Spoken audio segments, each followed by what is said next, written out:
Good morning, all of you. In last lecture, we start the drugs acting on the nervous system. Okay, we discuss about the nervous system. Nervous system के बारे में हमने पढ़ा था. Nervous system को दो parts में हम डिवाइड करते हैं, central nervous system and peripheral nervous system. Peripheral nervous system जो है उसके दो पार्ट्स होते हैं, afferent nerves and efferent nerves. Then efferent nerves जो होते हैं उसके दो पार्ट्स होते हैं, autonomic involuntary nervous system and somatic voluntary nervous system. Then automatic nervous system जो है उसके फर्दर टू टाइप्स पढ़ते हैं, sympathetic nervous system and parasympathetic nervous system. Okay, then हमने देखा था कि drugs acting on the autonomous nervous system, autonomic nervous system पे एक्ट होने वाले जो ड्रग्स होते हैं उसके बारे में, सिंपैथेटिक और पैरासिम्पैथेटिक ड्रग्स. देन कौन से ड्रग्स होते हैं जो सिंपैथेटिक और पैरासिम्पैथेटिक एक्शन प्रोड्यूस करते हैं उसके बारे में हमने पढ़ा था, adrenergic drugs and cholinergic drugs. Then drugs acting on the central nervous system, ये भी हमने पढ़ा था, कौन से ऐसे ड्रग्स होते हैं जो सेंट्रल नर्वस सिस्टम पर एक्ट होते हैं, analeptics, drugs affecting the mental activity, central depressants of the motor function and analgesics. Okay, इसमें हमने फर्स्ट ड्रग देखा था हायोसाइनस. नाउ सेकेंड ड्रग इज धतूरा. ओके, धतूरा का सिनोनिम है धतूरा हर्ब, धतूरा के लिए सिनोनिम है धतूरा herb. Biological source, Datura consists of the dried leaves and flowering stalks of Datura metal variety Fistusa saffrode belonging to family Solanaceae. Okay, Solanaceae family का ड्रग है धतूरा मेटल, जिससे हम धतूरा को कलेक्ट करते हैं. धतूरा क्या है, तो धतूरा के लीव्स हम लेते हैं या फिर फ्लावरिंग टॉप्स लेते हैं. ठीक है, कौन से पार्ट हम यूज करते हैं, धतूरा लीव्स या फिर फ्लावरिंग टॉप्स. ओके, फिस्टुसा सैफ्रॉड ये जो वैरायटी है इसका धतूरा मेटल हम यूज करते हैं. Okay, then it contains not less than 0.5% of the total alkaloids. इसमें कौन से केमिकल कॉन्स्टिट्यूएंट प्रेजेंट है, तो 0.5% से ज़्यादा अल्कोलॉइड्स इसमें प्रेजेंट है. और अगर हम देखें तो कैलकुलेटेड बेसिस पर इसमें हायोसाइमिन प्रेजेंट है. कौन सा अल्कोलॉइड है, hyoscyamine. Okay, then geographical distribution, datura कहाँ पे ज़्यादा आता है, तो datura is a genuine of poisonous shrub of topical and subtropical parts. It is also found in India. It is cultivated in Europe. Okay, धतूरा का जो जीनस है वो पॉइजनस श्रब है, वो छोटा सा श्रब होता है और पॉइजनस है. देन ट्रॉपिकल और सब ट्रॉपिकल रीजन्स जो होते हैं वहाँ पे धतूरा हर्ब आता है. ठीक है, it is also found in India, India में भी इसके बहुत से स्पेसिस हमने देखे हैं. देन कल्टिवेटेड इन यूरोप, अगर हम देखें तो धतूरा के जो लीव्स होते हैं या फिर धतूरा का जो ज़्यादा कल्टिवेशन होता है वो यूरोप में होता है. ठीक है, हमारी तरफ भी इंडिया में भी बहुत से प्लांट्स उसके हमें देखने को मिलेंगे. ठीक है, cultivation and collection of the धतूरा हर्ब, धतूरा को हम कैसे कल्टिवेट या फिर कलेक्ट कर सकते हैं. ठीक है, हमारे तरफ धतूरा को हम कल्टिवेशन कलेक्शन नहीं करते, लेकिन बहुत जगह पे हमें उसका श्रब देखने को मिलता है. ठीक है, the drug is cultivated by sowing the seeds, धतूरा के जो सीड्स है वो सॉइल में लगाए जाते हैं. The germination rate of the seed is poor, अगर हम देखें तो जर्मिनेशन रेट जो है सीड्स का वो बहुत ही पुअर है. बहुत सारे सीड हम लगाएंगे तब कोई सीड आएंगे. ठीक है, जर्मिनेट होंगे. ठीक है, जर्मिनेशन रेट जो है वो पुअर है. If the seeds are sown in water and kept overnight the rate of germination increases. अगर हम ऐसा करते हैं कि जो धतूरा के सीड्स है उसको ओवरनाइट हम वाटर में अगर सोक होने के लिए रख देते हैं, उसको भिगो के रख देते हैं और सुबह उठ के अगर हम उसको पूरी ओवरनाइट उसको रखने के बाद अगर हम उसको लगाते हैं सॉइल में तो उसका जर्मिनेशन रेट जो है वो बढ़ जाता है. Okay, about 7 to 8 kg of the seeds per hectare are required for sowing. 1 hectare में 7 to 8 kg 7 से 8 किलो सीड्स ऑफ धतूरा लगते हैं. 1 हेक्टर एरिया, 1 हेक्टर लैंड में अगर हमें धतूरा का प्लांट लगाना है तो उसके लिए हमें 7 से 8 kg तक सीड्स लगेंगे. This seeds take about 50 to 20 days for germination. Seeds जो लगाए हैं हम उसको जर्मिनेट होने के लिए 15 to 20 डेज लगते हैं। ओके, 2 से 3 हफ्तों में वो जर्मिनेट होता है। Weeding and thinning are necessary and perform when the plant reach about 10 to 15 centimetre in height. Okay, weeding जो होता है मीन्स क्या बोलते हैं हम, एंटी माइक्रोबियल एजेंट्स जो होते हैं उसकी स्प्रेइंग जरूरी होती है। प्लांट के लिए वाटर जरूरी होता है, और ये हम कब देते हैं, तो जब प्लांट 10 to 15 सेंटीमीटर हाइट का हो जाता है, थोड़ा सा बड़ा हो जाता है 10 to 15 सेंटीमीटर हाइट का, तब हम उसको थिनिंग या फिर वीडिंग करते हैं। The distance keep in between 2 plants is about 75 to 100 centimetre. 2 plants जो होते हैं उसमें जो डिस्टेंस है वो 75 to 100 सेंटीमीटर का होना चाहिए। The drug is collected after 4 months of its cultivation. Collection हम कब करेंगे धतूरा लीव्स का, तो आफ्टर कल्टीवेशन होने के बाद में 4 months में हम उसका कलेक्शन करेंगे। ठीक है, then The leaves and branches are removed. Leaves और branches जो होते हैं वो हम रिमूव कर लेते हैं। The drug is dried in sun and marketed by packing in gunny bags. Okay, जो leaves होते हैं वो हम डिटैच कर लेते हैं, उनको सन ड्राई करते हैं। ड्राई होने के बाद में हम उसको जैसे गनी बैग्स में पैक करते हैं और उसे मार्केट के लिए वो रेडी करते हैं। ठीक है, then next point is organoleptic characteristics. जो धतूरा लीव्स है वो एज ए ड्रग कैसे दिखते हैं, सन ड्राई करने के बाद में उसका कलर कैसा होता है, टेक्सचर कैसा होता है, देन ऑर्डर एंड टेस्ट कैसे होती है। कलर अगर हम देखें तो लीव्स है मीन्स पेल ग्रीन कलर के होंगे। ओके, आफ्टर ड्राई होने के बाद में उसका जो कलर होता है वो थोड़ा सा चेंज हो जाता है, वो पेल ग्रीन कलर के हमें दिखाई देते हैं। देन ऑर्डर जो होता है वो कैरेक्टरिस्टिक्स होता है, धतूरा लीफ का कुछ अलग ही स्मेल होता है, अलग ही ऑर्डर होता है। Then taste is extremely bitter. Taste कैसे होती है, बिटर। एक्स्ट्रा फीचर्स क्या है, ये जो प्लांट है इसमें एक्स्ट्रा फीचर्स क्या है।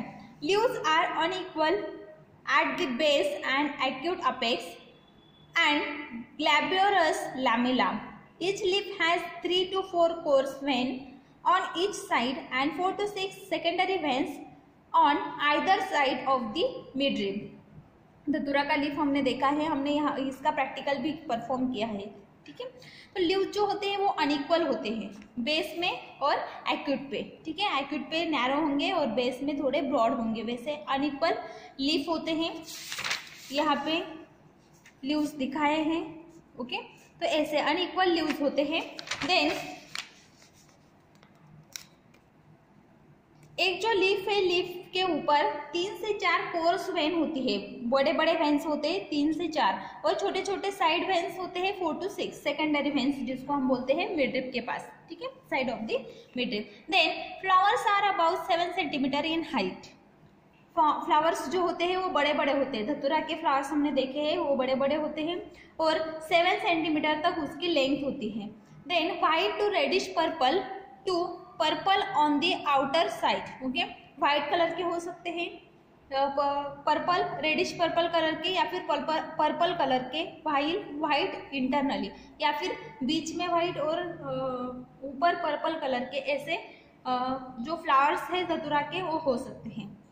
Then corolla of the flower is seen. जो भी कोरोला होता है फ्लावर का वो थीन होता है, एक्यूमिनेट होता है, ट्रायंगुलर होता है टू द सर्कुलर शेप। जो सर्कुलर शेप है फ्लावर का वहाँ पे जो acuminate, triangular and thin corolla present होता है फ्लावर्स में। जो flowers are funnel shape with pedicel which is never erect. Okay, जो फ्लावर्स होते हैं हम सब ने देखे हुए हैं, फ्लावर्स कैसे होते हैं, तो फनेल शेप के होते हैं। ठीक है, फिल्ट्रेशन के लिए जो फनेल हम यूज करते हैं उस शेप के ये फ्लावर्स होते हैं। The stem as well as branches of the drug are purple coloured. Okay, stem and branches जो होते हैं वो पर्पल कलर के होते हैं। Brown colour seeds are triangular and found in the thorny capsules. Okay, इसके जो सीड्स होते हैं वो ट्रायंगुलर होते हैं, ब्राउन कलर के होते हैं और ट्रोनिक कैप्सूल्स के जैसे होते हैं। ओके, स्टैंडर्ड्स क्या है धतूरा के लिए? स्टैंडर्ड्स कौन से हैं? Stem, flowers and fruits not more than 20%। Okay, foreign organic matter not more than 2%, acid insoluble ash not more than 4%। Okay, then microscopic characteristics. Microscopy हमने पढ़ी है धतूरा की, हमने टीएस भी निकाला है धतूरा का, ठीक है, तो हमें पता है उसमें क्या क्या प्रेजेंट होता है। धतूरा लिप का यहाँ पे टीएस दिया हुआ है। धतूरा लिप के टीएस में क्या प्रेजेंट होता है? अगर हम उसके ट्रांसफर सेक्शन लेते हैं तो डॉर्सिवेंट्रल जो साइड है, ओके, ये इसको बोलते हैं डॉर्सिवेंट्रल साइड। ओके, तो एपिडर्मल सेल्स प्रेजेंट होते हैं, anisocytic and cruciferous stomata. Stomata present होता है कौन सा? एनिसोसाइटिक एंड क्रूसिफेरस स्टोमेटा इसमें प्रेजेंट है। ये देखो यहाँ पे क्रूसिफेरस स्टोमेटा है। लोअर एपिडर्मिस, अपर एपिडर्मिस, ये अपर एपिडर्मिस है, लोअर एपिडर्मिस है। जो सेल्स है वो कौन से सेल्स है? एनिसोसाइटिक, सॉरी, अपर एपिडर्मिस और लोअर एपिडर्मिस है। देन लोअर एपिडर्मिस में क्रूसिफेरस स्टोमेटा या फिर एनिसोसाइटिक स्टोमेटा प्रेजेंट होता है। जो कवर है, जो सेल्स है वो covered with thin cuticle and granular and non granular simple trichomes. यहाँ पे जो अपर एपिडर्मिस या फिर लोअर एपिडर्मिस है, बोथ एपिडर्मिस पे ट्राइकोम्स प्रेजेंट होते हैं, ग्रैन्युलर या फिर non granular simple trichomes. Okay, then ये जो फर्स्ट लेयर है वो कोलेनकाइमा है, एपिडर्मिस प्रेजेंट है, स्पेरोफाइट्स प्रेजेंट है, पैरेन्काइमेटस सेल्स से ये पूरा मिडरिब बना हुआ होता है। Phloem fibres and xylem fibres present होते हैं। जाइलेम फाइबर्स जो होते हैं वो लिग्निफाइड होते हैं और फ्लोएम फाइबर्स जो होते हैं वो नॉन लिग्निफाइड होते हैं। ट्राइकोम्स प्रेजेंट होते हैं। देन पैलिसेड रेशो अगर हम इसका देखें तो पैलिसेड रेशो जो है वो 3.5 से लेकर 6.5 तक है। स्टोमेटल इंडेक्स जो है वो 12.7 से लेकर 19.5 तक है। देन लोअर सरफेस पे अगर हम स्टोमेटल इंडेक्स देखें तो 21.2 से लेकर 24 तक है। ओके, देन ट्राइकोम्स इसमें प्रेजेंट है, पैलिसेड सेल्स है। कैल्शियम ऑक्सलेट क्रिस्टल्स इसमें प्रेजेंट होते हैं। Covering trichomes and glandular trichomes भी प्रेजेंट होते हैं। Okay, then next point is chemical constituents. Okay, datura में कौन से केमिकल कॉन्स्टिट्यूएंट्स प्रेजेंट है? अगर हम देखें तो धतूरा contains 0.5% of total alkaloids. Datura में अल्कोलॉइड्स प्रेजेंट है। इट कंटेन्स मेनली हायोसिन, जिसको हम कोपोलामाइन बोलते हैं। हायोसिन अल्कोलॉइड इसमें प्रेजेंट है। Only small quantity of hyoscyamine and atropine are present. Small quantity of hyoscyamine and atropine, ये दोनों भी इसमें प्रेजेंट है। मेजर केमिकल कॉन्स्टिट्यूएंट कौन सा है? तो हायोसिन, जिसको हम बोलते हैं स्कोपोलामाइन। ओके, केमिकल टेस्ट जो है वो कौन सी करेंगे? ओके, धतूरा मेटल को अगर हमें आइडेंटिफाई करना है तो हम कौन सी केमिकल टेस्ट करेंगे? Vitali Morin reaction. Vitali Morin reaction is the chemical test for the detection और identification of the datura. The tropane alkaloid is treated with fuming nitric acid. जो ट्रोपेन अल्कलॉइड्स होते हैं जो धतूरा में प्रेजेंट है, उसके लिए हम कौन सी टेस्ट करेंगे? तो उसको हम फ्यूमिंग नाइट्रिक एसिड के साथ में ट्रीट करेंगे। Then followed by evaporation to the dryness and addition of the methanolic potassium hydroxide solution to the acetone solution of the nitrated residue. Okay, पहले तो हम जो अल्कलॉइड्स हैं या फिर जो धतूरा है उसको फ्यूमिंग नाइट्रिक एसिड के साथ ट्रीट करेंगे। उसके बाद में उसको हम इवेपोरेट, उसमें से वाटर को हम इवेपोरेट करेंगे। इवेपोरेट होने के बाद में उसमें हम मिथेनॉलिक पोटेशियम हाइड्रोक्साइड सॉल्यूशन ऐड करेंगे। क्या ऐड करेंगे? मिथेनॉलिक पोटेशियम हाइड्रोक्साइड सॉल्यूशन। बाद में हम उसमें एसीटोन सॉल्यूशन ऐड करेंगे और जो नाइट्रेट का रेसिड्यू है उसका कलर हम ऑब्जर्व करेंगे। अगर वॉयलेट कलरेशन आता है तो वहाँ पे ट्रोपेन अल्कलॉइड के डेरिवेटिव्स प्रेजेंट है। ट्रोपेन डेरिवेटिव्स वहाँ पे प्रेजेंट है। ओके, देन सेकेंड टेस्ट है, ये हुई first chemical test. Second chemical test on addition of silver nitrate. Datura metal में अगर हम सिल्वर नाइट्रेट ऐड करते हैं तो this solution of the hyoscine hydrobromide yellow white precipitate is form. Okay, which is insoluble in nitric acid but soluble in the dilute ammonia. अगर हम धतूरा जो है, धतूरा के जो लीव्स हैं उसको सिल्वर नाइट्रेट सॉल्यूशन के साथ ट्रीट करते हैं तो हायोसिन अगर उसमें प्रेजेंट है तो हायोसिन हाइड्रोब्रोमाइड को येलोइश कलर आएगा और येलोइश कलर का प्रेसिपिटेट वहाँ पे फॉर्म होगा. ओके, और अगर ये जो प्रेसिपिटेट है ये नाइट्रिक एसिड में इनसोल्यूबल है, नाइट्रिक एसिड में अगर वो प्रेसिपिटेट हम डालते हैं तो वो इनसोल्यूबलाइज होगा, लेकिन वही जो प्रेसिपिटेट है वो अगर हम अमोनिया में डालते हैं, डाइल्यूट अमोनिया में डालेंगे तो वो कंप्लीटली सोल्यूबल होगा. ये हुई second chemical test for the detection of the datura. Now uses. Datura metal में अगर इतने सारे केमिकल कॉन्स्टिट्यूएंट प्रेजेंट है उसको हम ऐसे आइडेंटिफाई करते हैं. उसमें हायोसिन प्रेजेंट है, स्कोपोलामाइन जिसको हम बोलते हैं, देन हायोसामाइन एंड एट्रोपिन भी उसमें प्रेजेंट है. तो उसके क्या यूजेस हैं? फर्स्ट यूज ऑफ द धतूरा is parasympathetic depressant. Okay, parasympathetic system पे ये यूज होता है और पैरासिम्पैथेटिक सिस्टम जो है उसको डिप्रेस करता है. डिप्रेसेंट, एज ए डिप्रेसेंट हम इसको यूज करते हैं. It is used in the treatment of asthma and cough. Cough और अस्थमा के ट्रीटमेंट में यूज किया जाता है. Use as a antispasmodic and depressant of central nervous system. Central nervous system depressant और एंटीप्लाज्मोटिक भी इसके यूजेस है, इफेक्ट है. Hyoscine butyl bromide and hyoscine hydrobromide are used in the treatment of gastric and duodenal ulcer. Gastric ulcer हुआ है या फिर duodenal ulcer हुआ है तो उसमें hyoscyamine hydrobromide and hyoscine butyl bromide, ये जो दो कंपाउंड्स है ये यूज किए जाते हैं. Atropine excites and then paralyse certain cerebral medullary centres. Okay, brain के जो सेरेब्रल मेडुलरी सेंटर्स होते हैं वो पहले तो एट्रोपिन एक्साइट करता है, बाद में उसको पैरालाइज करता है. ठीक है, तो excitation of the cerebral medullary centres के लिए भी एट्रोपिन यूज होता है. Atropine and hyoscine are used to great extent in ophthalmic practice to dilate the pupil of the eyes.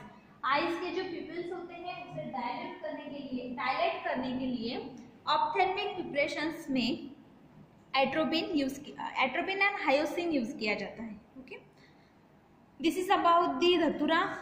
Now next is belladonna herb. Next plant is belladonna herb.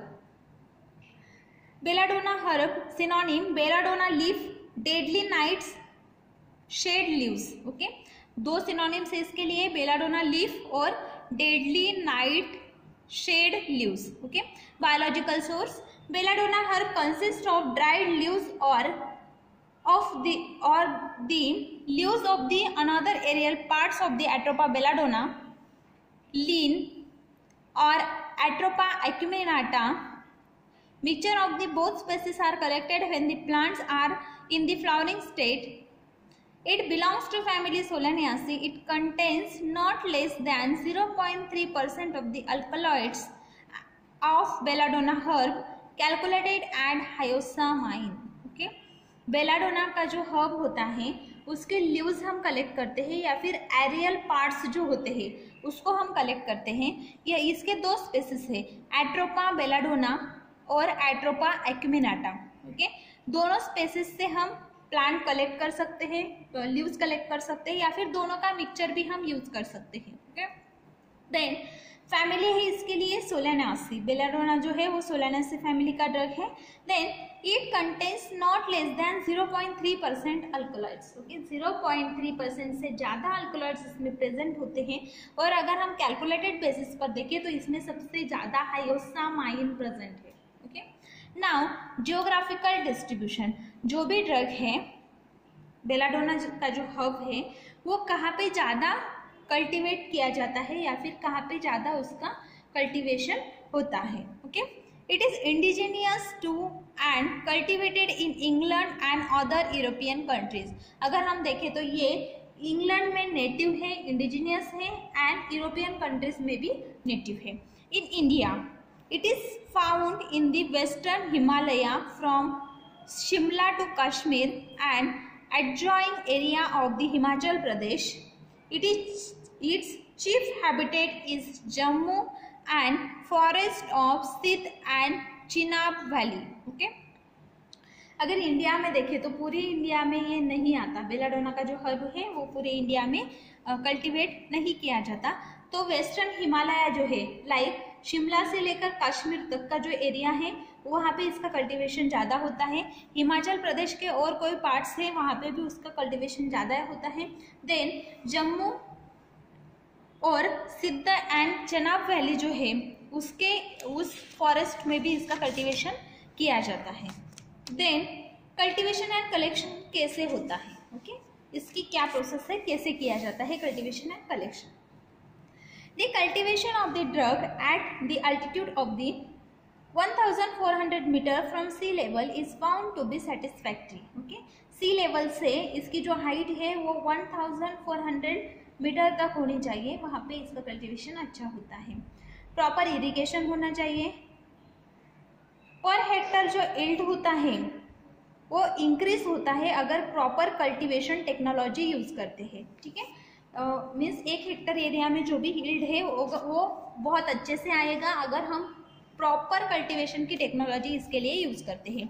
The experimental trials of the application of several fungicides and insecticides right from the treatment of the seeds to the foliar spray were very encouraging. Its cultivation in Jammu and Kashmir is found to be successful. Okay, इसके ऊपर जो fungicides और insecticides जो होते हैं वो अगर हम राइट यूज़ करते हैं, इसके ट्रीटमेंट जम्मू और कश्मीर में इसका जो प्लांट्स है उसके ऊपर कुछ ट्रीटमेंट किया गया, लाइक फंगिसाइडल्स और इंसेक्टिसाइडल्स इसका एप्लीकेशन किया गया, फॉइलर स्प्रे जो होते हैं उसका एप्लीकेशन किया गया, और वहाँ का जो कल्टीवेशन और कलेक्शन का जो रेट है वो इनकरेज हुआ और ये जो एप्लीकेशन है वो सक्सेसफुल किया गया। मीन्स अगर हमें अच्छा बेलाडोना का अच्छा यील्ड चाहिए तो उसके लिए हम जो सी लेवल से अल्टीट्यूड है वो 1400 मीटर से ज़्यादा होनी चाहिए या फिर उतनी होनी चाहिए। देन प्रॉपर इरिगेशन होना चाहिए। देन प्रॉपर कल्टीवेशन टेक्नोलॉजी होनी चाहिए। जो भी एक्सपेरिमेंटल ट्रायल्स लिए गए उसके हिसाब से फंगिसाइड्स इंसेक्टिसाइड्स राइट होने चाहिए। देन स्पॉइलर स्प्रे भी होने चाहिए, तब जो यील्ड होता है वो अच्छा आता है, सक्सेसफुल कल्टीवेशन सक्सेसफुल होता है। Then next point is belladonna berries are crush to get the seeds for cultivation. Okay, पहले तो हमें कल्टीवेशन कैसे करना है ये तो हमने देखा कि क्या चाहिए उसके लिए, उसका अगर कल्टीवेशन करना है तो उसके लिए कैसी कंडीशन चाहिए। अब हमें देखना है कि हम उसको प्रॉपरली कैसे सॉइल में सो करेंगे, सोविंग उसका कैसे करेंगे। तो बेलाडोना के जो बेरीज होते हैं, बेलाडोना के छोटे छोटे बेरीज आते हैं, उसको पहले हमें क्रश करना पड़ता है। उसको क्रश करने के बाद में उसके अंदर सीड्स होते हैं, उसको हम कल्टीवेट करते हैं। Okay, proper process like washing and sieving is perform and only healthy seeds are used for the collections. Berries को क्रश करने के बाद में जो सीड्स होते हैं उसको वॉश किया जाता है। वॉश करने के बाद में जो अच्छे सीड्स होते हैं उसको सीव कर लेते हैं हम। जो बड़े बड़े और अच्छे हेल्दी सीड्स होते हैं उसको हम कल्टीवेशन के लिए यूज़ करते हैं, और जो अच्छे नहीं होते उसको हम अदर पर्पज के लिए यूज़ करते हैं। Seeds are sown in the broadcasting method, prepared the seed beds and application of fungicides like dithane. Okay, हम क्या करते हैं, तो पहले तो छोटे छोटे बेड्स प्रिपेयर करते हैं, उसके ऊपर उसको हम ज़मीन में लगाते हैं, सो करते हैं। सोविंग करने के बाद में ये जो सोविंग होती है ये मई से जुलाई तक हम करते हैं। उसके बाद में हम उसके ऊपर फंगिसाइड स्प्रे करते हैं, डायथियन। ओके, डायथियन उसके ऊपर स्प्रे कर देते हैं। Then the seedlings are ready to transplantation by the end of the September. 1-1.5 महीने के बाद में सितंबर एंडिंग तक वो जो सीडलिंग्स होते हैं वो ट्रांसप्लांटेशन के लिए रेडी होते हैं। फिर बाद में हम क्या करते हैं, तो ट्रांसप्लांटिंग करते हैं अच्छे डिस्टेंस पर। Distance between 2 plants seedlings are irrigated successfully. Okay, जो प्लांट्स है उसके अंदर अच्छा डिस्टेंस होना चाहिए, इस हिसाब से हम वो जो सीडलिंग्स होते हैं उसको ट्रांसप्लांट करते हैं। ओके, और अच्छे से इरिगेट करते हैं carefully. Then fertilisers like urea हम उसके ऊपर फर्टिलाइजर्स डालते हैं like urea, potash and super phosphate are given as per the need. जितनी उस प्लांट की नीड होती है उसके हिसाब से हम उसको फर्टिलाइजर्स देते हैं, यूरिया, पोटैश या फिर super phosphate. Then insecticidal spray like Sevin, insecticidal spray करते हैं, कुछ इंसेक्ट्स की ग्रोथ नहीं होनी चाहिए इसके लिए। देन जब वो मैच्योर होने लगता है तब हम उस पर स्प्रेइंग करते हैं इंसेक्टिसाइड्स की, सेविन का स्प्रे किया जाता है। देन जो लीव्स होते हैं एज वेल एज जो फ्लावरिंग स्टॉक्स होते हैं उसको हम कट कर लेते हैं एंड सन ड्राइड करते हैं। लीव्स एंड फ्लावरिंग स्टॉक को हम कलेक्ट करते हैं और उसको सन ड्राई करते हैं।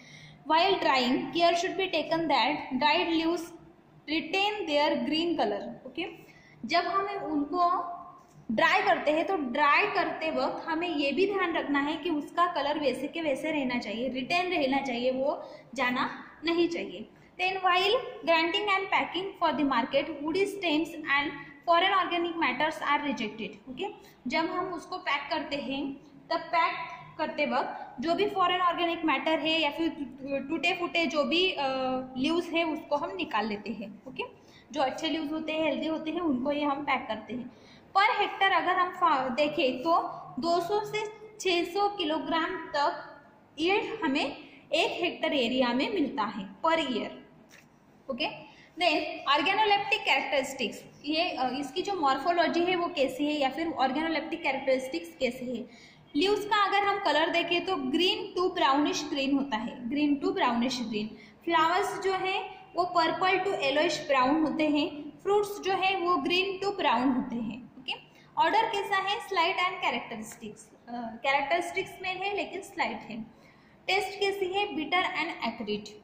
Size of the leaves, flower and fruit, leaves की जो साइज है वो होती है 5 सेंटीमीटर से लेकर 25 सेंटीमीटर तक लॉन्ग होते हैं, 2.5 सेंटीमीटर से लेकर 12 सेंटीमीटर तक वाइड होते हैं। फ्लावर्स कैसे होते हैं, कोरोला जो होता है वो 2.5 सेंटीमीटर का लॉन्ग होता है एंड वाइड कितना होता है तो 1.5 सेंटीमीटर तक। फ्रूट्स अबाउट 10 सेंटीमीटर के फ्रूट्स होते हैं, ठीक है, बड़े बड़े फ्रूट्स होते हैं 10 सेंटीमीटर के। शेप कैसा है, लीव्स जो होते हैं वो ovate, lanceolate to broadly ovate and acuminate apex and decurrent. Okay, decurrent lamina, entire margin, petiolate, brittle and transversely broken होते हैं। फ्लावर्स कैसे होते हैं तो campanulate 5, small reflexed lobes and of corolla. Okay, so small reflexed lobes of corolla flowers पे present होते हैं। Fruits कैसे होते हैं तो sub globular in shape with numerous flat seeds, seeds जो होते हैं वो न्यूमेरस एंड फ्लैट्स होते हैं। ओके, एक्स्ट्रा फीचर्स क्या हैं, ओके, बेलाडोना के एक्स्ट्रा फीचर्स क्या हैं। जनरली अगर हम देखें तो entire drug is seen as a crump and twisted, जो ड्रग है वो क्रम्प एंड ट्विस्टेड दिखाई देता है। Dropping flowers are associated with the many parts of pairs of the leaves, flowers के साथ में बहुत से लीव्स भी आते हैं। Then pairs of the leaves भी आते हैं। फ्लावर्स आर 5 स्टेम्स होते हैं, सुपेरियर बाइनोकुलर ओवरी होती है एंड न्यूमेरियस सीड्स होते हैं। न्यूमेरियस सीड्स फ्लावर्स में प्रेजेंट होते हैं and superior binocular ovary flowers में होती है, superior binocular ovary. Okay, microscopic characteristics क्या है अगर देखें तो epidermal cells with a slightly sinuous anticlinal wall and straight cuticle, anisocytic stomata is present. Occasionally unseriate covering trichomes are present. There are glandular trichomes which are unseriate and with a unicellular head. Palisade cells ratio is 5:7. Okay, cuticle present होता है, वो stearate होता है, एंटीक्लिनिकल walls होते हैं sinus sales के, एनिसोसाइटिक stomata present होता है, यूनिसेरिएट कवरिंग ट्राइकोम्स प्रेजेंट होते हैं एंड पैलिसेड रेशियो है 5:7। केमिकल कॉन्स्टिट्यूएंट्स कौन से प्रेजेंट है, ओके, बेलाडोना का जो हर्ब है उसमें 0.4 से लेकर 1% तक अल्कोलॉइड्स होते हैं, 0.4 to 1% alkaloids are present. Hyoscyamine is the major chemical constituent which is present in belladonna herb. Herbs also contain beta methyl esculetin जिसको हम स्कोपोलेटिन बोलते हैं, बेलाडोनिन and other alkaloids also present in the belladonna herb. Then volatile bases कुछ present है like N-methylpyrrolene and pyridine, N-methylpyrrolene and pyridine both are present as the volatile bases in belladonna. The drug yield about 15% of the ash. कितने ऐश होती है drug की? 15% ऐश and not more than 3% acid insoluble ash.